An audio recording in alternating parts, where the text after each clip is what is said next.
ورحمة الله وبركاته. Hi Basmala. How are you, Miss? Alhamdulillah, I'm great. I'm very good. What about you? Yeah, I'm fine. And what about your day? It's good. It's good. What did you do? Nothing. Nothing? You didn't go to school? Yeah, today is a vacation. Okay. So you everyone always is saying I'm doing nothing. Of course not. You're doing something. You have to do something. Like maybe you watched the TV, maybe you watched YouTube, like anything. Yes. So, so what did you do?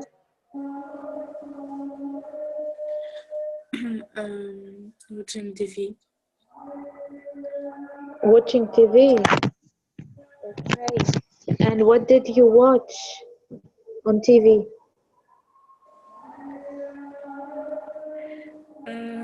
Film. Friends. This series, Friends. No, You like film. film Movie. movie? Movie. Was it a good movie? Yes. Okay. Okay. So now, what about the next session, Basmala? Family members. It was a little bit confusing. So when you studied, was it easy for you? No, it was No? very difficult. Really? Yes. So what's difficult? What's difficult? And we can repeat it. Mm,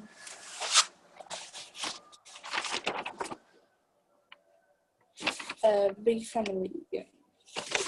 Yes, yes. The big family is a little bit confusing. So all of the members in the big family, or just some members you that confuse you? Mm-hmm. Like, do you know the meaning of brother-in-law, sister-in-law, daughter-in-law, son-in-law? It's very difficult too. That was difficult. That was difficult. So, okay, we can repeat them.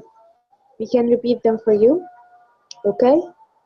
Uh, in law, if you find a brother, sister, daughter, son, father, mother, and next to it in law, it means the relationship uh, is coming through wedding. Okay, this is a wedding relationship. So in law لما تلاقي in law معنى كده ان علاقة القرابة هنا جاية عن طريق الزواج. اوكي.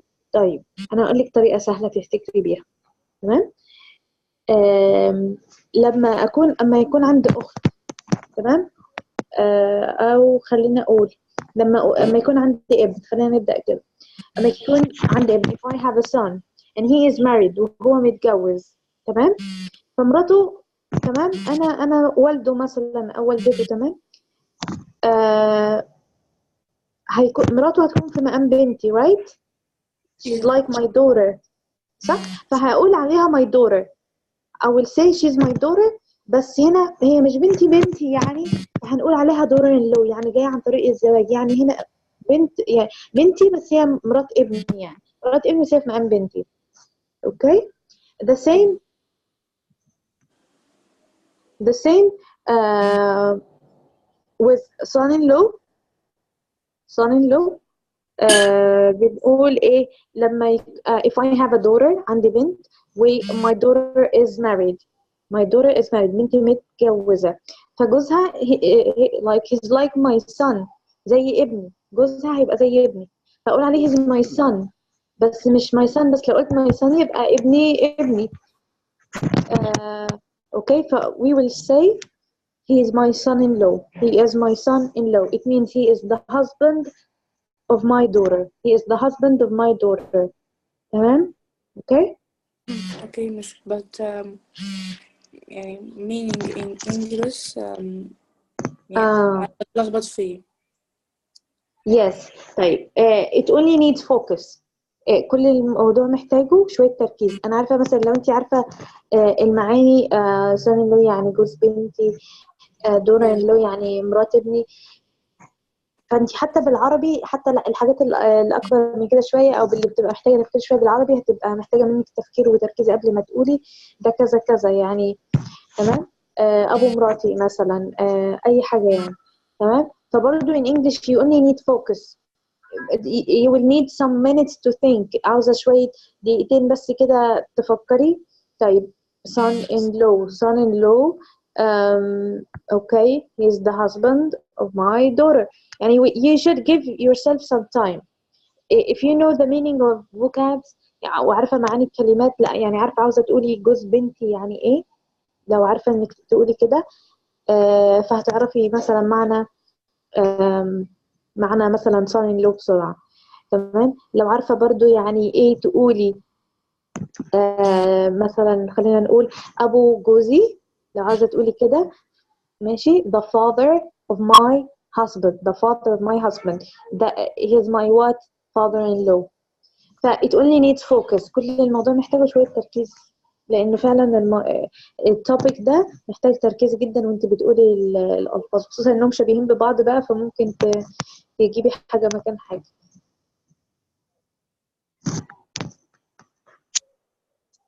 اوكي. they only need focus. لو that's your problem انك تبقي لما تيجي تقولي المعنى in English فالموضوع محتاج بس شوية تركيز. وممكن you can test yourself أو ممكن you can practice بإنك تفضلي تسألي نفسك فيهم طول الوقت. You can always ask yourself what is the meaning of father-in-law sister-in-law. Okay. uh, write them randomly. اكتبي family members in a paper. Okay, write them in a paper randomly كده يعني بشكل عشوائي، وبعدين اكتبي المعاني بتاعتهم. اكتبي المعاني بتاعتهم. it's a kind of studying كنوع من أنواع المذاكرة يعني. تمام. and إن شاء الله after studying them a few times they will be very good. هاي آية. okay بسملة. Hi, how are you? الحمد لله. what about you? Alhamdulillah. and what did you do today?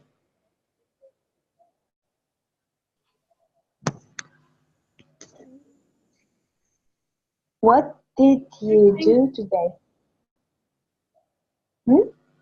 Anything ولا حاجة. nothing. you mean nothing.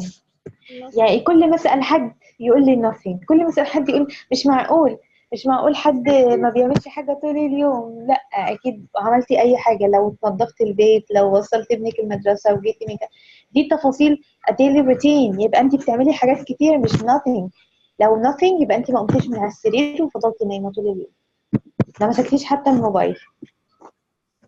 لا مسكنا ده اكيد مسكنا الموبايل. yes. so again the question again, what did you do today? I clean the I لا I clean the house.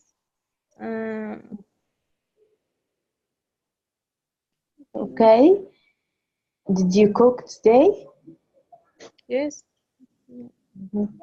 Okay. I Did you made go anywhere?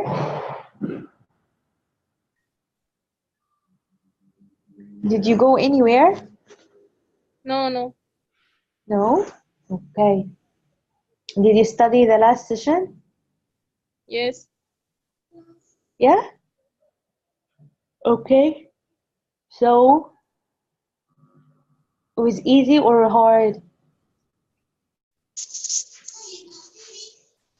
Was it easy? Easy. Easy?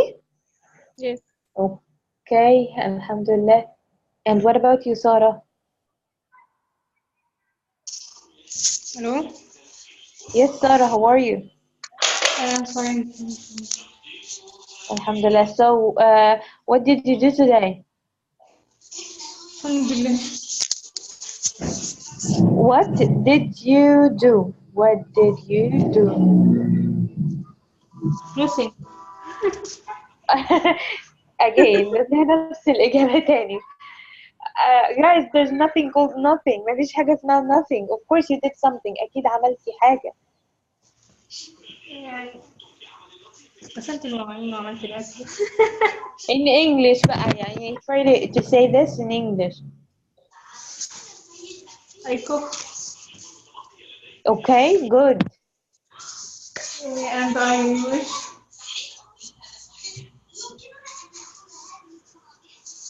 You washed the dishes. You washed the dishes. Yes. الفضايح دي يعني. Oh, and what? بقولك الفضايح دي يعني. It's not. It's يا سلام دي فضايح فين بقى؟ حاجة عادية بتتعمل كل يوم. Okay, so what about the session, Sarah? Did you study the session? The family members?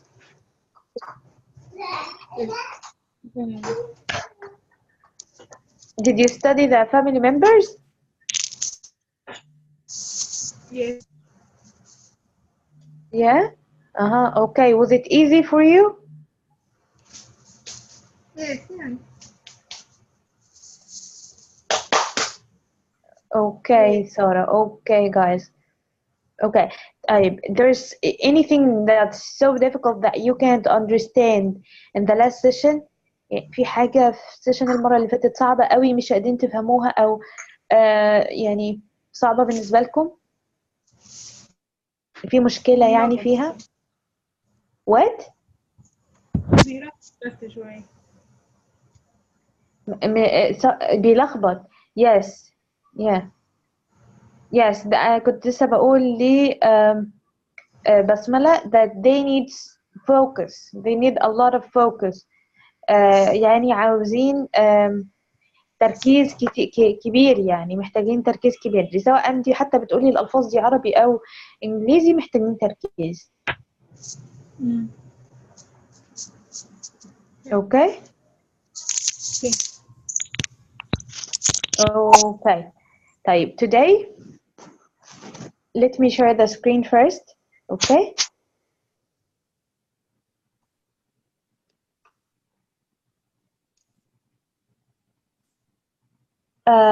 في حاجة كمان try to reply in the mic يعني لما أسألكم حاجة ردوا في المايك because I will not be able to see the chat مش هبقى عارفة أشوف الشات. Okay? Okay. طيب today we're taking something that is called titles or personal titles. Personal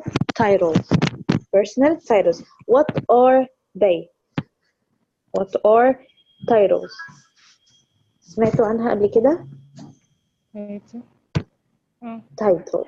ها what سارة؟ No.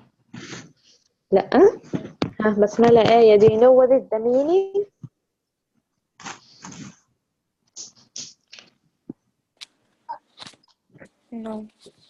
No? Okay. Personal titles is something you say to a person to be like you can't call him with only his name. So you have to use the title. Like you, for example, can't like for example, of course, Basmala, for example, you can't tell me, you can't say Iman. Okay, so you would use a title with the name, like Miss Iman, for example, right? So these are personal titles, words that we use, okay, to before the name of a person, okay, to call him.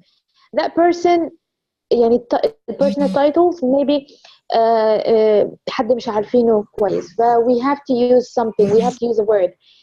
الword دي اسمها title.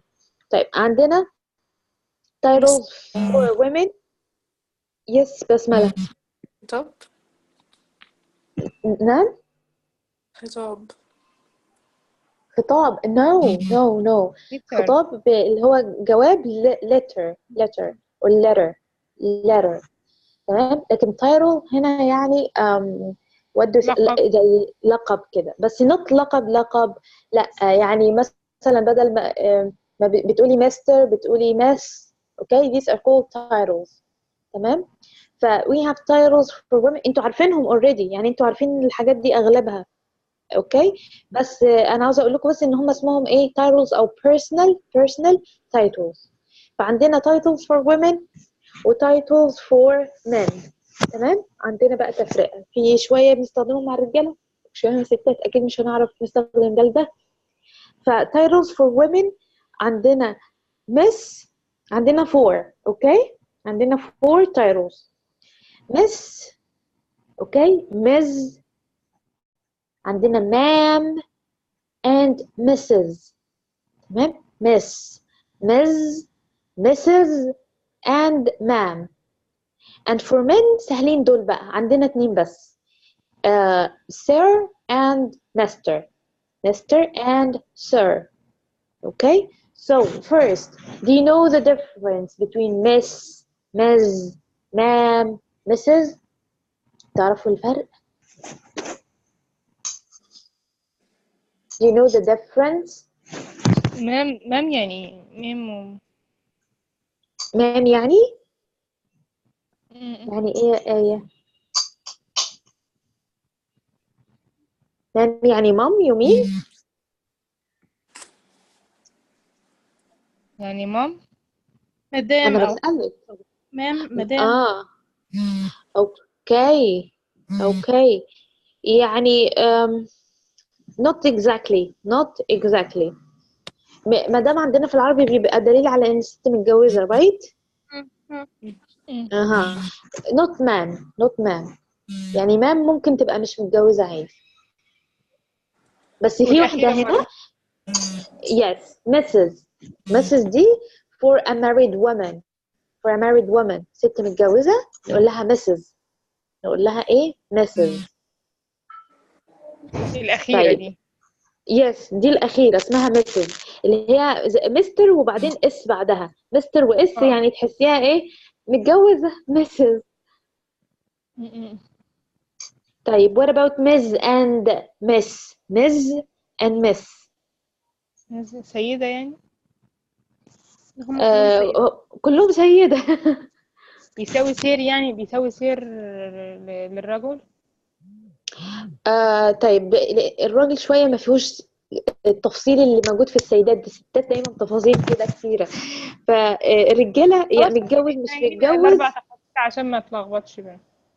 طب خلاص الأربعة. اوكي. رجالة سهلين جدا، متجوز مش متجوز it doesn't matter، يعني مش بيفرق في التايرو، مش بيفرق في الحاجة اللي بنندهوا بيها. بس الستات of course not، يعني مش هينفع كده، لازم لكل حاجة تفصيلة معينة. ف let's start with miss. خلينا نبدأ بإيه؟ بمس. يعني can you see the screen clearly؟ شايفين السكرين كويس؟ Okay. طيب first one is miss. I can call a young girl miss. بنوتة صغنونة كده فبقول عليها miss. she's a miss يعني in Arabic we say أنسة.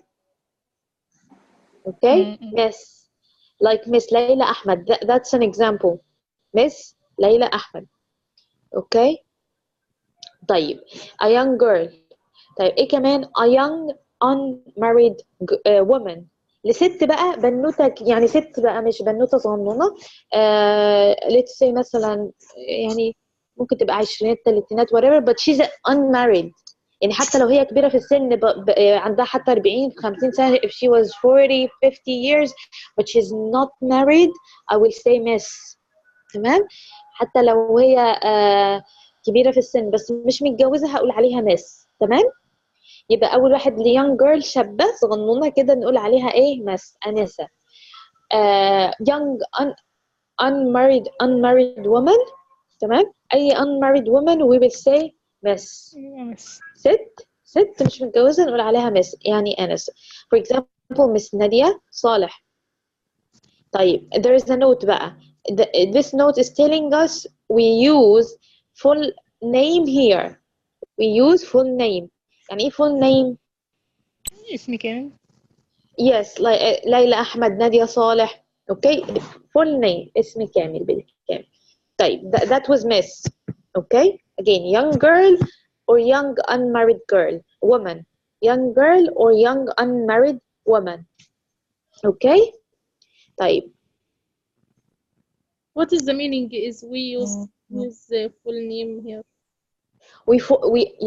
we use full name here. يعني when I say لما اقول لما ابقى بنادي بنوته صغيره او ست مش متجوزه، فهقول مس واقول بعد مس الاسم بتاعها، فاقول مس ليلى احمد، مس ايه مثلا واسم باباكي او اسم العيله، مس ايمان علي.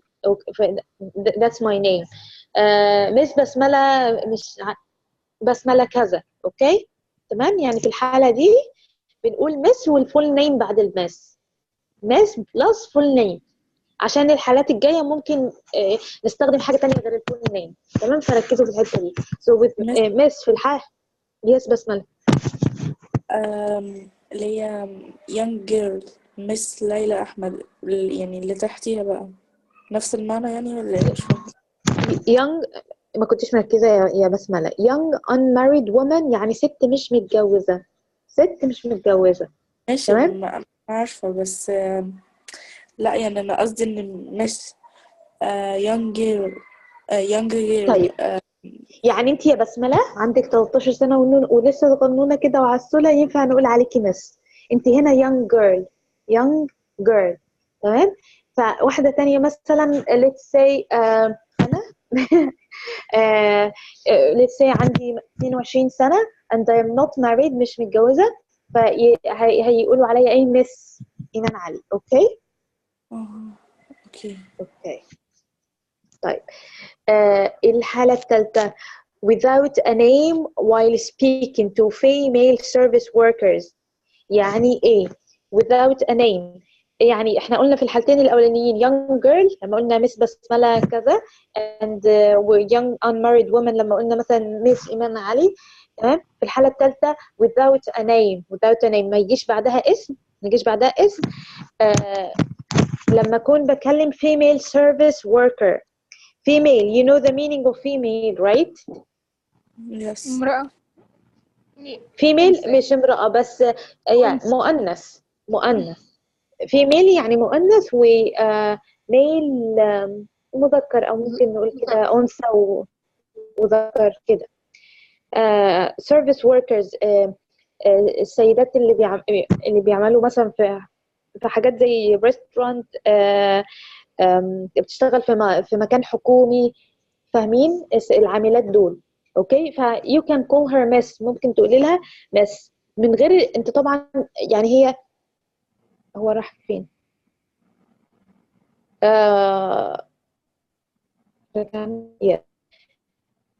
ممكن انت already you don't know her name، مش عارفه اسمها في الغالب. يعني انت مش رحتي اتعرفتي عليها، انت بس بتكلميها in a restaurant you're speaking to her.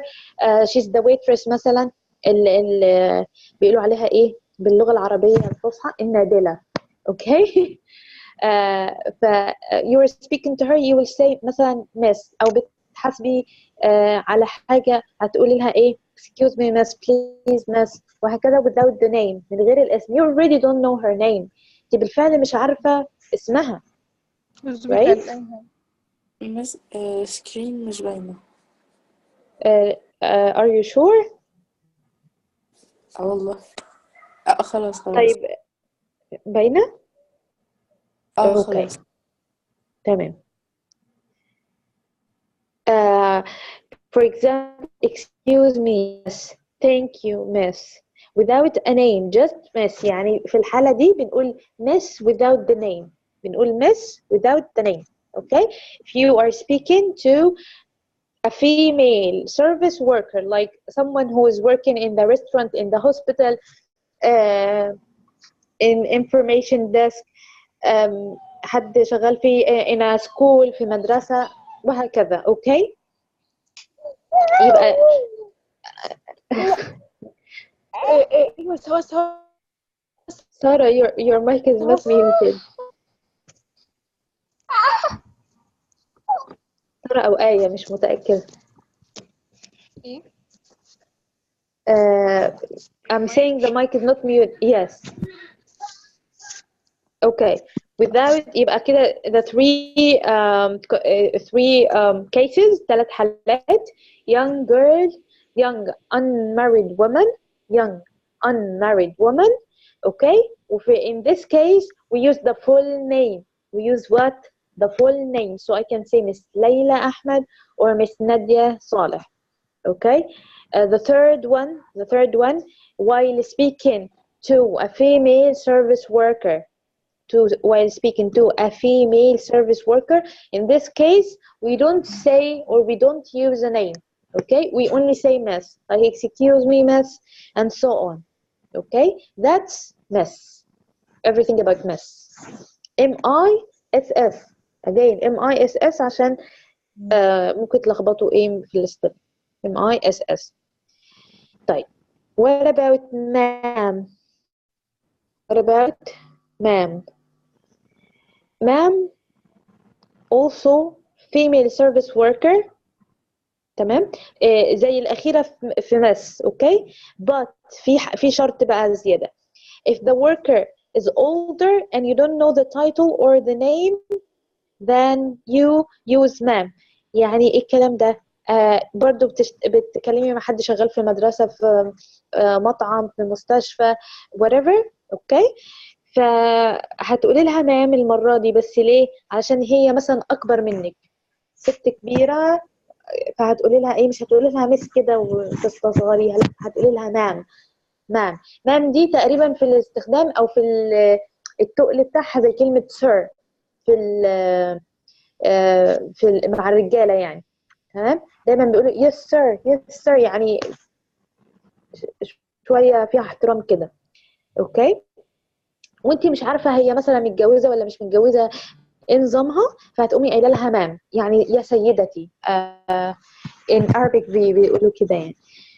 اوكي، يبقى again برضو female service worker but she's older than you and you don't know her title. يعني ايه مش عارفه التايتل بتاعها، مش عارفه هي متجوزه ولا مش متجوزه، فمش عارفه تقولي لها مس ولا مش عارفه ولا مسز ولا تقولي لها ايه بالظبط، فهتقولي لها مام. بس تاني اكبر منك. تمام، يبقى female service worker but she's older than you. For example, can you help me, ma'am? Nice to meet you, ma'am. Nice to meet you, ma'am. دايما لما when I watch an English movie, I always feel this word man is very, it shows respect. If you are speaking to your anyone that is older than you and you say yes ma'am, it shows respect. بتبين احترام كده. Okay. The second one, الحالة التانية بقى, if she is in higher position than you.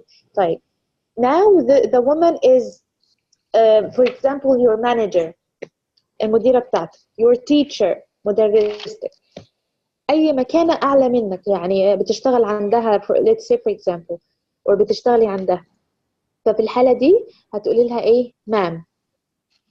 نقول لها إيه؟ ma'am. Okay.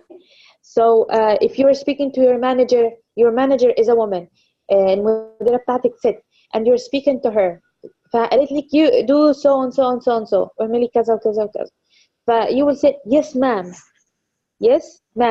I understand, for example. Okay. يبقى الحالة الثانية كانت if she is in higher position than you, في مكانة أعلى بقى، في مكانة مثلا وظيفية أو غير وظيفية، بس هي في مكانة أعلى منك, you will say ma'am. Okay. Two cases clear? yes miss. Yes. Okay.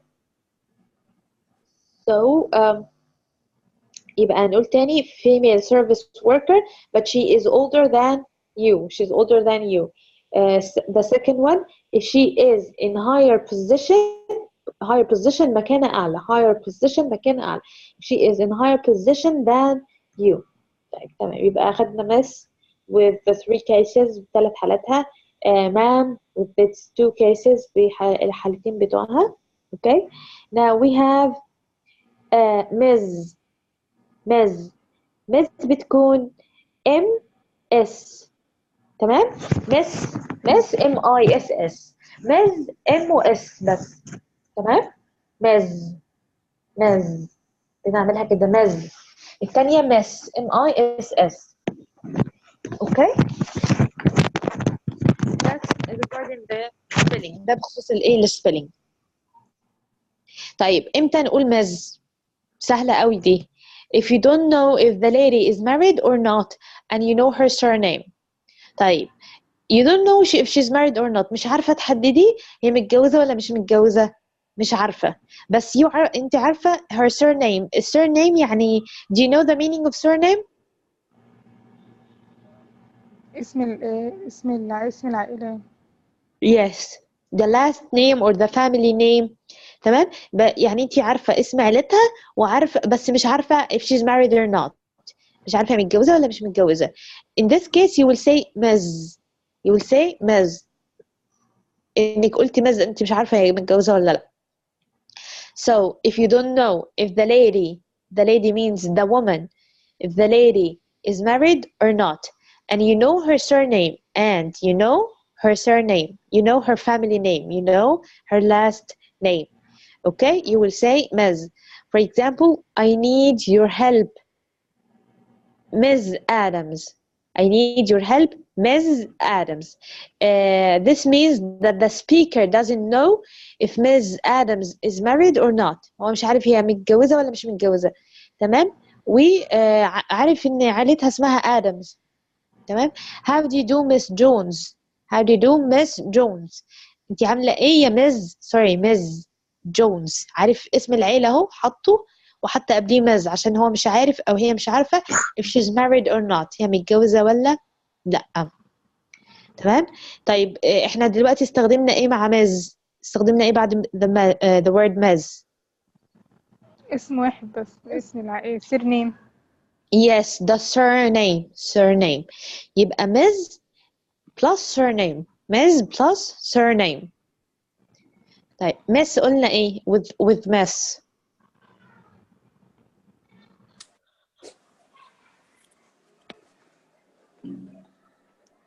what do we use with Miss؟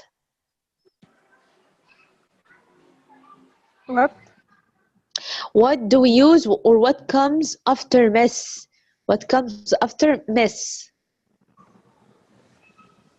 if you don't know Miss again Miss not Ms. Miss MISS plus full name Miss plus full name it comes with young girl or young unmarried woman Miss plus full name but Ms. with the Z sound Ms. you don't know if she's married or not and you say Ms. plus surname Ms. وبعدين اسم العيلة. okay good okay طيب the last one in titles for women آخر حاجة بتتعلق بألقاب السيدات Mrs. اللي هي the spelling بتاعها MR بعدين S يعني زي مستر كده وضفنا له S Mrs. for married ladies يعني if a lady or a woman is married you will tell her Mrs. not Ms. انت عارفه انها متجوزه يبقى ما تقوليش مس عشان مس بنقولها للي مش متجوزين ولا مس لان انت اوريدي عارفه مس بنقولها في اللي مش عارف يبقى مسز نقول مسز دي يعني بتوازي عندنا ايه هنا في العربي مدام احنا بنقول مدام دي للي متجوزه يبقى مسز دي زي مدام كده يبقى for married ladies وبنقول ايه Mrs. plus what بنقول Mrs. plus husband's name. Mrs. الزوج. وبعدين yes والزوج اسم الزوج. طيب for example it's a pleasure to meet you Mrs. Kim. It's a pleasure to meet you Mrs. Kim. Kim هنا it's not her name مش اسمها. It's the name of her husband. It's the name of her husband. اسم جوزها. مس yes بسملة. اللي هي مام في السكرين بتاعها ما كتبتهاش. اللي هي ايه؟ اللي هي بعد مس. بعد مس مام. اوكي عاوزة نرجع يعني؟ معلش. اوكي.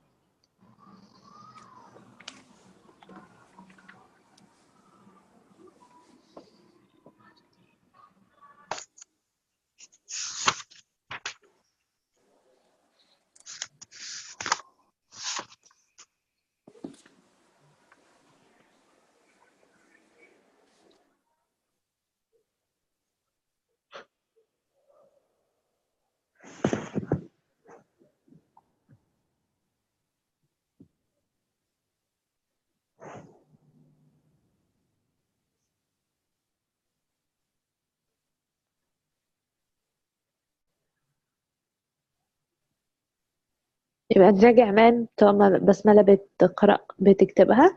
مام again we use it with female service workers. Female service workers if the worker يعني الست اللي شغالة دي is older than you أكبر منك and you don't know the title or the name. تمام يعني مش عارفة لقبها ايه ولا اسمها ايه ولا اي حاجة عنها. you will say ma'am. you will say ma'am. if she is in a higher position than you في مكان اعلى منك you have to say ma'am. you have to say ma'am. okay you're welcome بسملة. يعني نرجع تاني لمسز. قلنا ايه married ladies ست متجوزة نقول عليها مسز. طيب what comes after مسز بنستخدم ايه بعد مسز؟ we said husband's name اسم الزوج. okay it's a pleasure to meet you Mrs. Kim. قلنا ان Kim it's not her name مش اسمها it's her husband's name اسم جوزها. okay like Mrs. Jones Mrs. Smith. I think برضو in Arabic we sometimes say madam وبعدين اسم الزوج. I think so right like Yes. madam Ahmed madam Ali madam Muhammad مدام they أحمد. say that. يا مدام أحمد يعني أيوة والله سمعتها قبل كده. بيقولوا مدام واسم الزوج. أيوة المستشفى ده. صح؟ تمام. فمسز برضو we use the husband's name after Mrs. اسم الزوج بعد ايه كلمة Mrs. طيب يبقى نرجعهم تاني كلهم. Miss first, young girl for a young girl, and young unmarried woman. In this one we use the full name. So we say Miss Layla Ahmed or Miss Nadia Saleh. Number 3 without a name. في الحالة دي ما بستخدمش اسم. امتى؟ while speaking to a female service worker. لما أكون بتكلم مع شخص ايه عاملة مثلا في in a restaurant, in a school, in a hospital, places like these. So you will say excuse me miss, thank you miss. In this case no name. You don't use any name. طيب if she was older than you أكبر منك you don't know her name, you don't know her title, لا عارفة لها لقب. yes exactly ma'am. طيب if she is in a higher position مكانة أعلى بقى your manager, your teacher مثلا, your doctor, أي مكانة أعلى you will say, or your professor you will say ma'am. لو طبعا she's a female لو ست يعني طبعا هتقولي ايه ma'am. حتى بتلاحظ الفلبينيات دايما يقولوا كده. انا ما اعرفش والله بحسبها بيقولوا مام من باب الحب يعني. أول مرة أعرف دلوقتي. والله. بيقولوا دايما مام، بحسبهم بيقولوا ماما يعني، بيعتبروها كأم يعني. اه. ما شفتش فلبينيات صراحة، ومش مش سمعتهم، بس يس هتلاقيهم بيقولوا مام عشان شغالين السيدة مثلا عند بتاعتهم. حد. يا بيقولوا إن يس السيدة بتاعتهم كده. يس يعني. اوكي طيب. then we have مز وقلنا السبيلنج again بتاع مز ام اس وبنحط بعدها نقطة كده. مز تمام. بننطق زي الزد كده مز. طيب امتى if you don't know if the lady is married or not، مش عارف هي متجوزة ولا لأ، but you know her surname، عارفين السورنيم بتاعها اسم العيلة. معنى كده ايه؟ ان مس بيجي بعدها surname، مس بيجي بعدها surname، يعني اسم العيلة الاسم الأخير. for example I need your help Ms. Adams. تمام. that's Ms. طيب Mrs. MRS it means you are speaking to a married woman, and you say Mrs. plus husband's name. Mrs. plus husband's name. زي it is a pleasure to meet you Mrs. Kim. It is a pleasure to meet you Mrs. Kim. Mrs. Jones. Mrs. Smith. اوكي كل دول اسم جوزهم او اسم جوزهم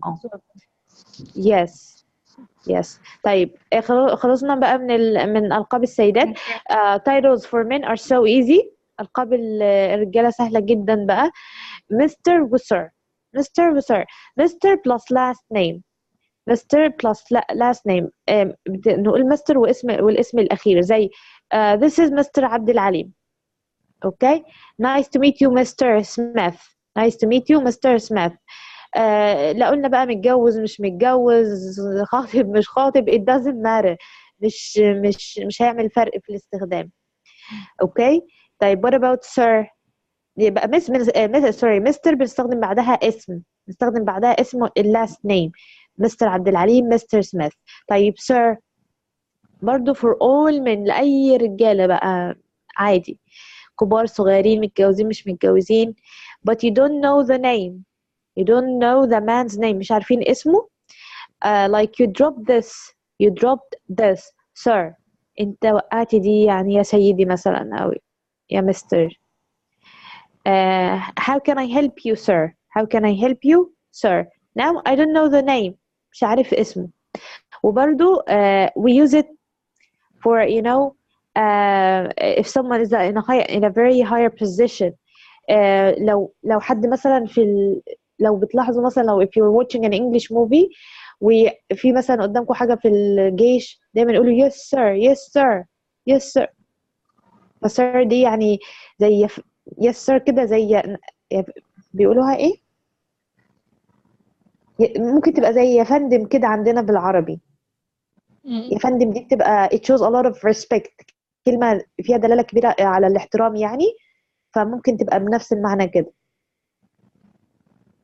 تمام. فمستر بيجي بعدها اسم، sir لو ما بيجيش بعدها اسم. that's everything about titles for men. ده كل التايتلز بتاعت المان. مستر MR وبعدين نقطة كده وتكتبي الاسم or sir أو كلمة sir. Okay, do you have any question about the titles? أي سؤال في التايتلز personal titles؟ No. okay. What is it? No. Okay. طيب now we're taking numbers. Okay. We're taking numbers, big numbers now. We know 1000, right? 1000. طيب if we added another 1000. If we added another 1000 يعني ضفنا كمان 1000. 2000 yes. طيب another 1000 كمان 3000 yes. another one 4000 ف okay. the first sound في كلمة 1000 ثاء. اوكي ث يعني بنطلع لساننا كده زي حرف الثاء in Arabic فبنقول thousand thousand thousand yes okay another thousand 4,000 plus 1,000 5,000 وهكذا 6,000 7,000 8,000 9,000 وكل دول of course they only have 3 zeros في 3 أصفار جنبهم دي الآلاف 3 أصفار 3 zeros until we get to 10,000 10,000 4 zeros 10,000 okay طيب another 10,000 لو ضفنا كمان 10,000 20 20 or 20,000 20 yes okay another 10,000 30,000 30,000 yes ها 40,000 50,000 دول كلهم they have four zeros دول كلهم ايه معهم 4 أصفار 60,000 70,000 80,000 90,000 until we get to 100,000 دي 5 أصفار بقى 5 zeros 100,000 طيب and the same happens بقى يعني if we added another 100,000 لو ضفنا كمان 100,000 200,000 yes طيب خليني أعمل كده ها another 100,000 200,000 300,000 yes yes بسملة معلش بس ما تحركش السكرين عشان هنقل بس. okay you're writing everything بسملة بتكتبي كل حاجة yeah yeah you can't study from the PDF ما بتعرفيش تذاكري من PDF بعدين بعملها كوبي وبس بشوفها بس uh-huh okay you got everything خدتي اللي انت عاوزاه yeah you finished okay so we said 400,000 500,000 600,000 700,000 800,000 and then 900,000 وصلنا ل 900,000 طيب what if we added another 100,000 1 million in English we say million 1 million طيب 1 million has 6 zeros 1 million has 6 zeros 6 صفار okay 1 million طيب that's a revision okay خليني بسملة yeah yeah can you read this number okay 1,000 2,000 3,000 4,000 بسملة can you see the screen clearly numbers yes in the table في الجدول شايفاهم طيب again I'm zooming مكتوب يعني هو مكتوب it's not only 1,000 1,000 and what 2,000 800 800 1,800 بسملة السكرين مش باين والله I'm sorry طيب مش طيب انت عندك المشكلة دي ولا المشكلة منين انت شايفة يا آية can you see the screen yes بسملة can you see now شايفة دلوقتي أنا يعني I zoomed the numbers كبرتهم no مشكلة أكيد متأكد طيب أوكي طيب آية yes طيب أنا وقفت الشير تاني و I will share one more time. Just a second.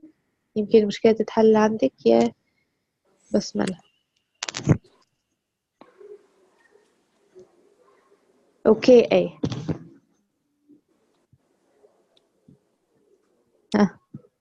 You said 1,800, right? 2,900. Okay, and the next one? 3,100. Yes. Yes, good. 3,100. Okay, and the next one? I can't see screen. You can now? Okay. Okay, you will say after Aya. Okay, Aya, say this one. 4,200. Oh, 5,100. okay. Okay, that's enough. That's enough. 5,400. Okay, Basmala. I can't see You a screen. can't? You Not can't yet. see the screen. Okay, so what's the Very, problem? Do you very slow. انت شايفة مثلا سكرين قديمة؟ No, مش شايفة سكرين خالص؟ no. The internet is طيب very slow. what؟ النت عندنا ضعيف. Yes. In all Egypt of course. طيب تمام. You will see them يعني لما شايفاهم دلوقتي ممكن تشوفيه في الريكورد والبي دي اف. It's a table بسملة في الأرقام المفروض تحلوها. You already studied these numbers والإجابات تحتهم على طول. الإجابات بتاعتهم بتكون تحتهم. تمام. Let me see. طيب خلينا نشوف حاجة جديدة. اوكي آية.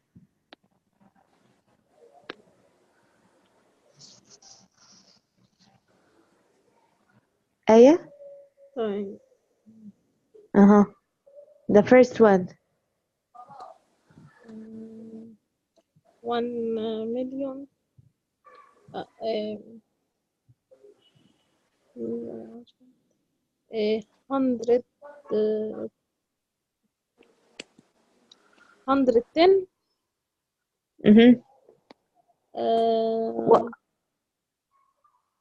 Sorry. 110. 7. 110 what?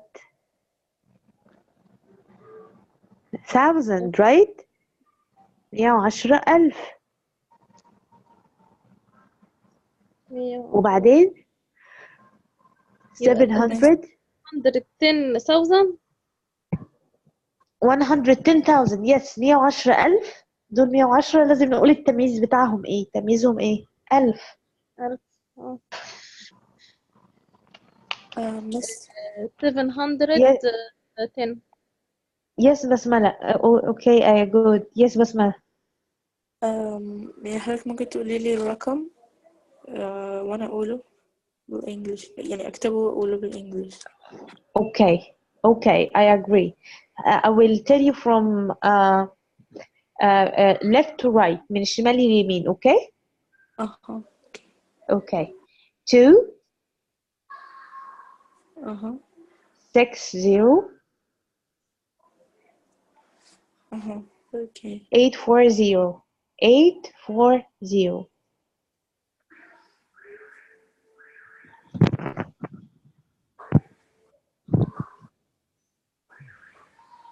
ستة.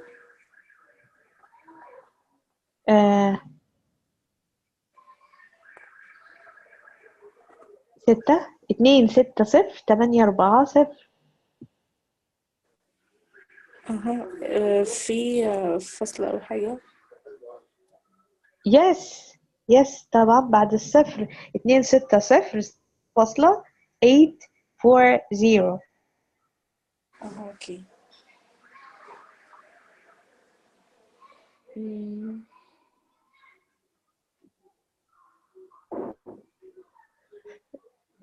مليون.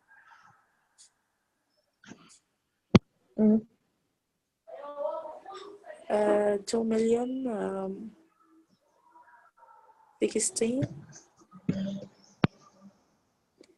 Mhm. 800 14 40. طيب 40 you have a small mistake. It's 260,000.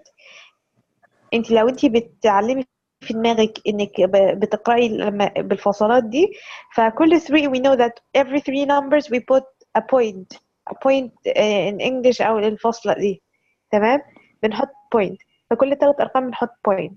طيب اول 3 ارقام دول هيبقوا ميات، يعني اقول 840. ده طبعا من اليمين. I'm just explaining.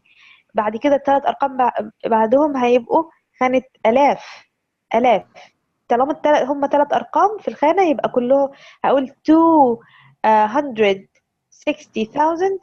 260,000 200 اهو و60,000. اوكي، وبعدين اكمل الرقم. طيب دخلنا على الثلاث ارقام اللي بعدهم. الثلاث ارقام اللي بعدهم هيبقوا ملايين. فدول only six numbers هي بسملة. you can say 2 millions. No, it's 260,000. 260 دول ايه؟ 260. طيب 260 ايه؟ 1000. تمييزهم 1000. طيب اللي بعد كده ايه؟ 840. 840. احنا ما بنقولش and. يعني you don't need to، مش محتاجة تقولي and. بس أحسب لازم نقول and لما نيجي كم لا ألف. مش no you don't need to. مش شرط يعني. اوكي. Okay. طيب what about having a break now and you see بسملة ممكن ترستري الراوتر او حاجة فمشكلة السكرين عندك تتحل. اوكي. ما مش هيتحل لأنه بيكون في الأيام دي لايف. yes. اوكي طيب ان شاء الله نصرف. وخلاص أنا شفتها. تمام. you take a 5-minute break. Okay, and then أوكي. we will complete. اوكي آية. اوكي بسملة. يعني أنا موجودة على فكرة. سارة. اوكي I'm sorry. معلش والله انا I don't see the participants or the chat. قلت لكم في البداية مش هقدر اشوف الشات وبالتالي مش هقدر اشوف ال participants الموجودين يعني. اوكي. يعني 8 I'm sorry. 1 9 قلت كده هنيجي. yes 9:03 exactly. Okay, see you after a few minutes.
Okay, guys, assalamu alaikum. عليكم السلام. You back, everyone? Okay, now I'm sharing the screen now again, but we're going to take something new. هنبدأ حاجة جديدة. Okay? Okay. Okay. It needs focus. محتاجين نركز بقى فيها. Okay? Times of the day. Times of the day. يعني we are going to take time in details. هناخد الوقت والكلام عن الوقت. How to speak about time من كل النواحي، من كل الجهات، من أقل حاجة الثانية لأكبر حاجة الميلينيوم مثلا. هنعرف ده كله. Okay? But not everything in this session. مش كل حاجة في السيشن دي يعني. تمام؟ هنعرف جزء النهاردة من الحاجات دي. Okay? So first, times of the day. Times of the day. Here is a question. Here is a question. In what time of the day do we have breakfast? afternoon. In what? Breakfast. Breakfast. في صوت there is some noise from a phone. في phone عامل vibration كده. morning. In what morning? We have our breakfast in the morning, right? Oh yeah. Yes. Yes. يعني for me والله بس يا آية I take it in the afternoon sometimes at night يعني but normally الناس العاديين الطبيعيين they have their بياخدوا yes they have their breakfast in the morning. In the morning. Okay. طيب here's the morning. The morning when does it start? الوقت how can we say about time morning يعني what is the time that we can call it morning الوقت اللي نقدر نقول عليه this is morning ده الصباح. مش عارفة من وقت ايه لغاية 6 الصبح، مش عارفة، معرفش. لا morning الصبح. لا الصباح اللي هو العادي الصباح العادي بتاع مش اللي هو AM و PM. اوكي الصباح العادي. Here in the picture you can see it على فكرة in this picture. في الصورة دي واضحة على فكرة لو ركزتوا. أيوة من الساعة 5 لحد الساعة 12 من الفجر. Yes, exactly. طيب 5 in the morning, 5 in the morning, until 12 at noon, But what is the meaning of dawn and what is the meaning؟ يعني شايفين عند 5 o'clock there's the word dawn. في كلمة dawn مكتوبة عند 5 وكلمة noon مكتوبة عند 12. So what is the meaning of dawn? What is the meaning of noon? dawn اللي هو الفجر أو غروب الشمس. Dawn. Yes, dawn it means الفجر. Yeah. And or yeah, the first or the time where the sun appears when the sun appears. Yes, A. What about noon? الظهيرة. Yes, exactly. Yes. So the morning time from 5 in the morning until 12 at noon. 5 in the morning until 12 at noon. طيب وعرفنا what is the meaning of dawn, what is the meaning of noon. طيب dawn means the period. The period means the time in the day when light from the sun begins to appear in the sky. The period or the time in the day when light from the sun begins to appear in the sky. وقت اللي بتخرج فيه الشمس أو بتظهر فيه الشمس we call it dawn. بنسميه الفجر. dawn. Again dawn. D-A-W-N. D-A-W-N. dawn. Okay. طيب noon قلنا إن هو إيه the time of الظهيرة. وقت الظهيرة حتى we say afternoon. after الكلمة متكونة من جزئين after and noon يعني بعد الظهر afternoon. على الوقت اللي من ايه من واحدة بقى ومن بعد 12 we call it afternoon. طيب that's the morning. طيب when do we eat lunch? Sarah, where are you?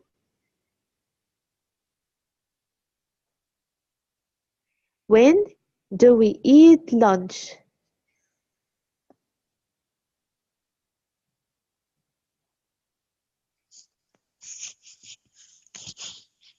ها guys, when do we eat lunch? بسملة، آية، where are you؟ سارة. sorry. afternoon. Afternoon. Yes, we have lunch in the afternoon. Good. Afternoon. So when does the afternoon, or what is the time of the afternoon? What is the time of the afternoon?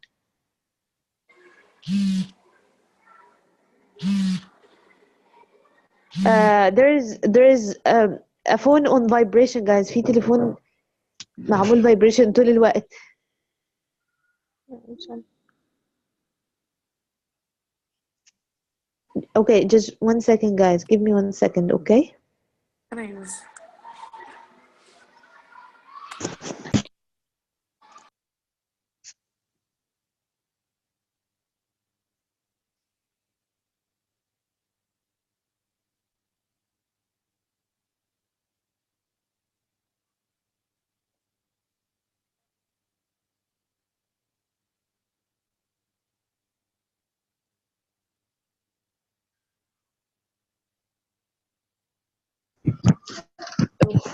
Okay guys, I'm back. So the time of the afternoon, when does it start, and when does it end?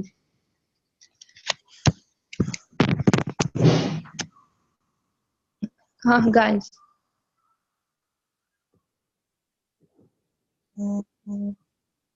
When does it start and when does it end?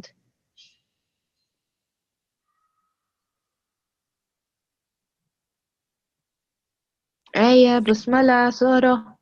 ماشي، يعني هو الساعة يعني من دلوقتي يعني 12 الظهيرة، من 12 لكام؟ ل5. Yes, the afternoon. From what? From 12 at noon. مش احنا قلنا the morning starts from 5 in the morning, 5 in the morning لحد at noon، 12 at noon، صح؟ فبعد كده المرحلة اللي بتيجي بعد the morning بتكون ايه؟ اسمها ايه؟ afternoon.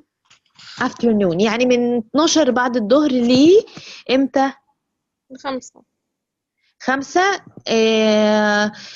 PM بقى. في الحالة دي اسمها 5 PM، 5 مساء. اوكي، 5 مساء. يبقى the morning starts from 5 in the morning or 5 AM. هناخد دلوقتي المعنى بالظبط. from 5 in the morning until 12 at noon، من 5 الصبح ل 12 الظهر. طيب what comes next اللي جاي بعد كده اسمه the afternoon، اللي بتبقى من الظهر لحد يعني خلاص الايه the dusk، لحد 5 اللي هي خلاص المغرب داخل. So what is the meaning of dusk here? Dusk احنا خدنا dawn when the light of the sun appears، بداية ظهور الايه الشمس في السماء، الفجر. dusk يعني مش exactly الغروب بالظبط، يعني الغروب اسمه sunset، اسمه sunset but يعني هي مش exactly الsunset.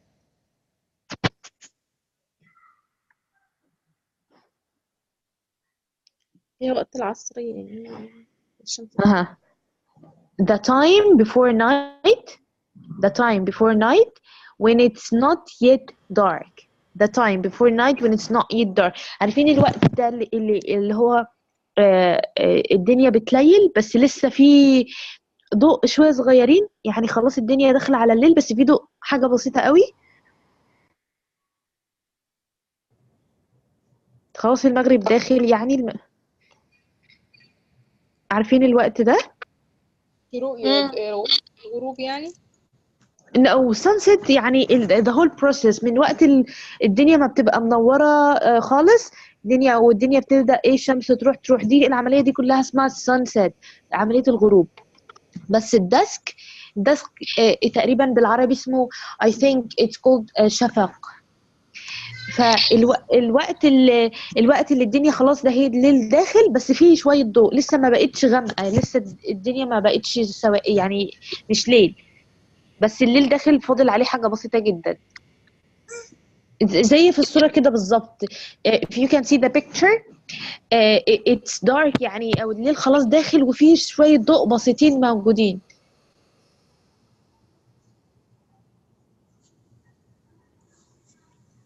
فهمت الفرق؟ يعني الدسك ده وقت معين من يمكن من الغروب، وقت معين من الغروب. تمام. اوكي، يبقى عرفنا دون، عرفنا داسك. دون يعني طبعا فرق التوقيتات طبعا بيفرق، مش لازم 5 طول الوقت، صيف وشتاء وربيع وخريف يعني. احيانا بتخلف الساعات، بس خلينا عاملين ده الستاندرد يعني. يبقى dawn it means the time when the sun first appears، يعني أول شوية ضوء صغيرين بيظهروا لسه، ده اسمه dawn. الفجر بيأذن والدنيا لسه بتشقشق خالص. الدسك الدنيا بتليل، الدنيا بتليل. تمام. يبقى the morning from من أول ما النور ربنا يبدأ يظهر لحد الظهر، and then from noon until it's getting dark لسه بتبدأ تتليل، يبقى ده ايه the afternoon. وعرفنا يعني ايه dawn and what is the meaning of dusk. Then another question, when do we eat dinner? When do we eat dinner?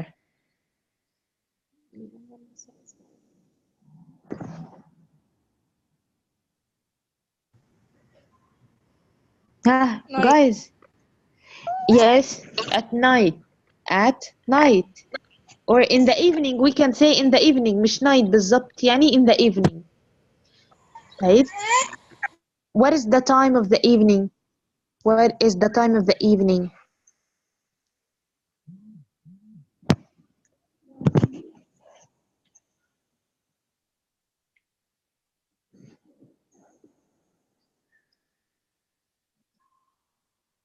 Guys احيانا بحس ان انتوا مش معايا.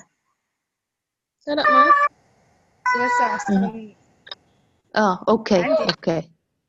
اوكي no problem. طيب وقفنا حد فين المرة اللي فاتت؟ قلنا the afternoon ends in 5 p.m. 5 مساء، فأكيد مرحلة تانية will start another time will start. بسملة انت موجودة؟ وسارة من 5 معاكي، بقى. بس قافله المايك بس عشان اوكي طيب. من 12 مساء، 12 مساء على حد 5 الصبح، 5 الفجر. طيب انت فكري بدماغك كده يا آية، هل من 12 صباحا لحد 5 الصبح ده اسمه evening، اسمه مساء؟ لا انا بقول من 12 بالليل، 12 مساء. 12 بالليل لحد 5 الصبح ده اسمه المساء؟ لا يا آية، اسمه الليل. الليل يس، المساء لا. evening بتختلف عن night شوية. evening المساء اللي هو قلنا أول ما الافternoon يخلص الساعة 5 المغرب بيبدأ المساء. حتى بنبتدي نقول good evening، بنبتدي نقول good evening كده من ايه، من بعد 5. تمام. فمرحلة الافترنون خلصت عند 5 العصر يعني، أو 5 المغرب خلينا نقول. so then the evening will start. the evening will start هتبدأ بقى من 5 لحد مثلا 9. دي فترة المساء. دي فترة المساء اللي ممكن لسه الدنيا عايشة فيها، الدنيا ما ليلتش يعني، هي ليل بس قصدي الناس لسه صاحيين يعني، الناس لسه صاحيين ما ناموش. right. يبقى from 5 p.m. 5 p.m. 5 مساء until 9 p.m. لحد 9 مساء تقريبا. this period is called evening. الوقت ده بنسميه evening المساء. وفي الفترة دي بنقول good evening بقى، مساء الخير وكده. تمام. طيب in what time do we go to sleep? In what time do we go to sleep? اللي هو من 9 مساء ل 12 بالليل، ده النايت. اوكي، هو اكتر من كده شوية. من 9 اللي هو بداية الناس ما it starts to sleep. الناس بتبدأ اللي هي منتظمة يعني وكده بتبدأ تنام من 9 و10. اوكي that's the time of the night. until بقى لحد تاني يوم لما قبل الشمس ما تغرق ما تشرق كده، ده we call it night. ده بنسميه ليل. ده بنسميه ليل صح؟ حتى بالعربي يعني مش احنا بنسمي الفترة اللي بننام فيها دي كلها فترة الليل. فترة القيام. yes وفي فترة القيام طبعا yes. اوكي يبقى again نبدأ تاني من the morning starts from 5 الصبح بدري جدا الساعة 5 until at noon until 12 at noon لحد الظهر. اوكي طيب والفترة الصبح قوي دي اللي هي بداية الصباح اسمها دون، اسمها الفجر، أول ضوء كده بيظهر في السماء ده اسمه دون. أو الفترة دي اسمها دون، فترة الفجرية يعني. until noon until 12 at noon يخلص الصباح مع دي ويبتدي الافترنون، يبتدي الايه بعد فترة بعد الظهر. طيب the afternoon starts from 12 at noon من فترة الظهر بقى until 5 p.m. لحد 5 مساء، لحد ما الشمس خلاص بتروح، خلاص ما فاضلش بقى الا حاجة بسيطة قوي والليل هيليل خلاص. طيب هيدخل الليل from 5 بقى، بعد 5 كده هيدخل الليل. so this we will call it the evening. هنسمي ده ايه فترة المساء لحد 9 مساء until 9 o'clock. ومن 9 بقى للفة دي كلها لحد 5 تاني الصبح دي فترة الليل بقى، فترة النوم والراحة والليل قيام الليل و everything. اوكي دي تقسيمة فترات النهار. These are times of the day. These are times of the day. 4 times: morning, afternoon, evening, night. So حتى لهم تحيات خاصة بيهم. In the morning we say good morning. In the afternoon we say good afternoon. In the evening we say good evening. At night we say good night. To go to sleep, before we go to sleep we say good night, right? So these are times of the day: morning, afternoon, evening, night. Okay, clear? Clear. Okay, good. طيب in every day we have 24 hours. زي ما قسمنا كده بالظبط، اليوم متقسم فترات وكل فترة عدد من الساعات. So the day is 24 hours, right? The day is 24 hours. The H is silent, okay? The H is silent. ال H هنا مش بننطقه. We don't pronounce it.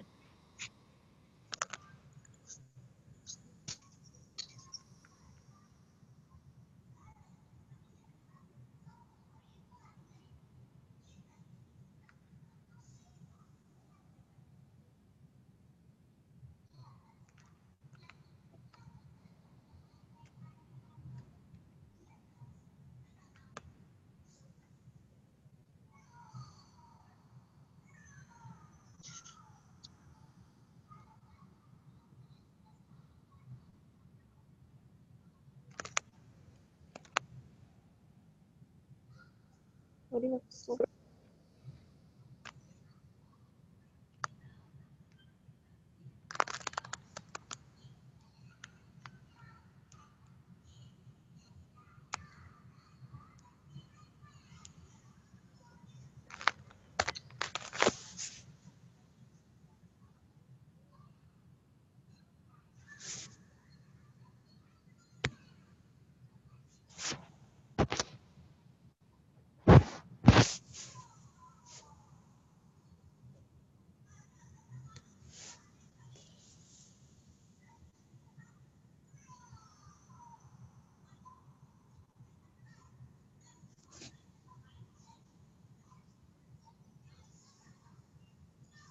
هو في ايه؟